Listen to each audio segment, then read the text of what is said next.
ভাল লগাকৈ জুতি লগাকৈ এসাঁজ খাবৰ বাৰু কাৰ মন নাযায়। সেয়ে ভাবিলোঁ এসাঁজ আজি জুতি লগাকৈ খাওঁ। এয়া দেখিছেই নহয়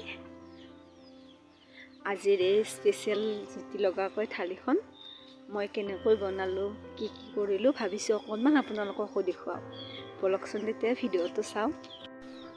এয়া মাছ ধুই মেলি ৰেডি কৰি হালধি, নিমখ, জলকীয়া আৰু অকণমান গৰম মছলাৰ গুড়ি দি কেনে ভালদৰে সানি লৈছোঁ।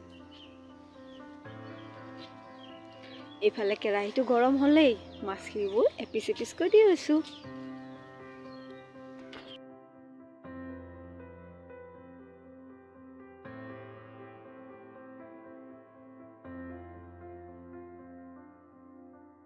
এফালৰ পৰা আনফালে ওলোটাই দি লৈছোঁ। দুইফালে ভালদৰে হ'বলৈ এই দেখিছে জলকীয়া যে দিছিলোঁ কালাৰটো ইমান ধুনীয়া হৈছে।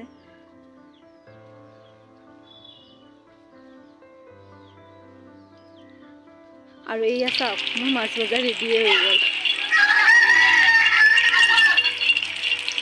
ফ্ৰাই কৰি থোৱাৰ পাছত মাছ বাৰু খাব মন যায় কওকচোন এবাৰ। মাছ ভজা তেলখিনিতে পিঁয়াজখিনি দি লৈছোঁ।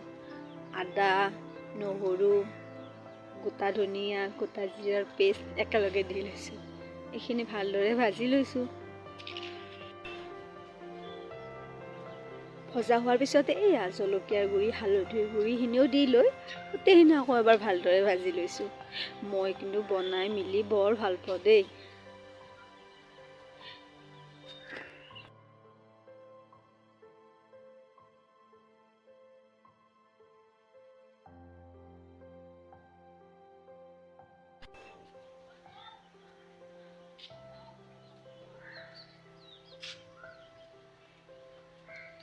অলপ অলপকৈ পানীবোৰ দি ভালদৰে পিঁয়াজটো ভাজি লৈছোঁ। এতিয়া দি দিছোঁ এইখিনি আকৌ মাছৰ তেল।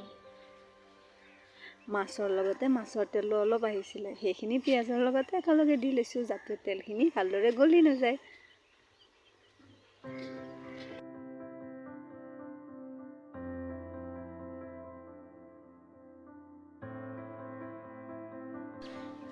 পিঁয়াজখিনি ভজা হোৱাৰ পিছত ইয়াতে এড কৰি দিছোঁ বিলাহীৰ পেষ্টখিনি। আকৌ গোটেইখিনি ভালদৰে ভাজি লৈছোঁ। আৰু গোটেইখিনি ভজা হোৱাৰ পিছত ইয়াতে দি দিছোঁ মটৰ। মাছৰ তৰকাৰী তাতে যদি বিলাহী মটৰ নাথাকে সেইখন বাৰু মাছৰ তৰকাৰী হ'ল নেকি, তাতে আকৌ ঠাণ্ডাৰ দিনত মটৰটো বেছিয়ে স্পেচিয়েল। গোটেইখিনি আকৌ ভালদৰে ভাজি লৈছোঁ।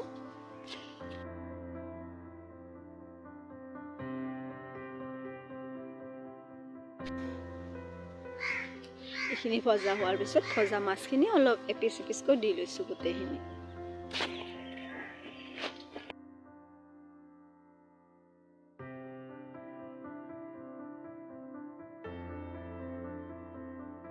গোটেইখিনি ভালদৰে মিক্স কৰি একেবাৰে শেষত দি দিম কেঁচা ধনিয়া।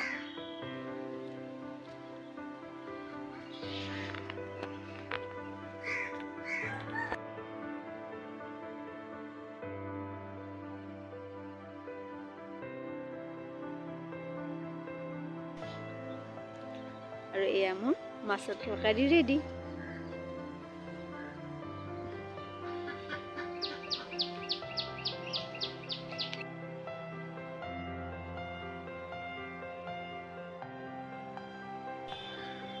ইফালে আন এটা কেৰাহীত তেল দি লৈছোঁ।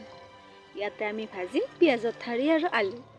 পিঁয়াজৰ ঠাৰিৰে আলু ভাজি খালে ভাল লাগে, বনাই খাবচোন কেতিয়াবা।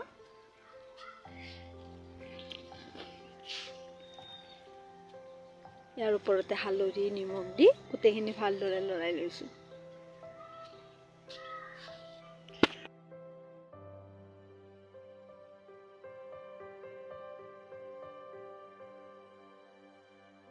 10 মিনিটমান ভজাৰ পিছত এয়া আমাৰ এখনো ৰেডি হৈ গ'ল।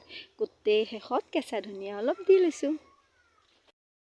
আৰু আমাৰ জুতি লগাকৈ এয়া দুপৰীয়া এসাঁজ ভাত দি লৈছোঁ, বেঙেনা ফ্ৰাই,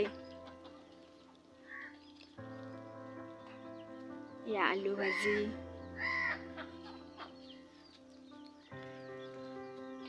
আৰু গোটেই শেষত এয়া আমাৰ মাছৰ তৰকাৰী। হৈ গ'লনে বহুত স্পেচিয়েল থালি।